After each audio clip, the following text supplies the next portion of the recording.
ഇന്ത്യയിൽ നമുക്ക് ഒരുപാട് നല്ല അഡ്മിനിസ്ട്രേറ്റീവ് പോളിസീസ് ഉണ്ട്. പക്ഷേ അതിൻ്റെ ഇംപ്ലിമെൻറ്റേഷനിൽ എന്തെങ്കിലും പോരായ്മകളുള്ളതായിട്ട് നിങ്ങൾക്ക് അനുഭവപ്പെട്ടിട്ടുണ്ടോ?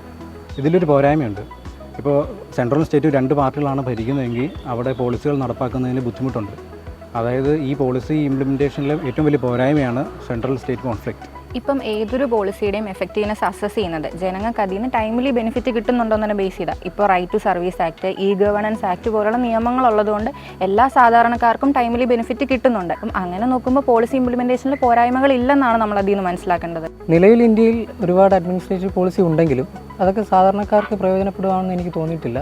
അതിൻ്റെ കാരണം എന്ന് പറഞ്ഞാൽ സാധാരണക്കാർക്കും അതേപോലെ നൂതന സാങ്കേതികവിദ്യ അറിയാത്തവർക്കും വൈകല്യങ്ങൾ ഉള്ളവർക്കും ഒരുപക്ഷെ ഇതൊക്കെ ഉപയോഗിക്കാൻ ബുദ്ധിമുട്ടുണ്ട്. അതുകൊണ്ട് തന്നെ ഇവരെ ചൂഷണത്തിന് വിധേയരാക്കാൻ എളുപ്പമാണ്. പുതിയ സംവിധാനത്തിൽ ഇവരുടെ സുരക്ഷ ഒരുക്കിക്കൊണ്ട് തന്നെ പുതിയൊരു പദ്ധതി നടപ്പിലാക്കുന്നതിലാണ് എൻ്റെ ഒരു അഭിപ്രായം.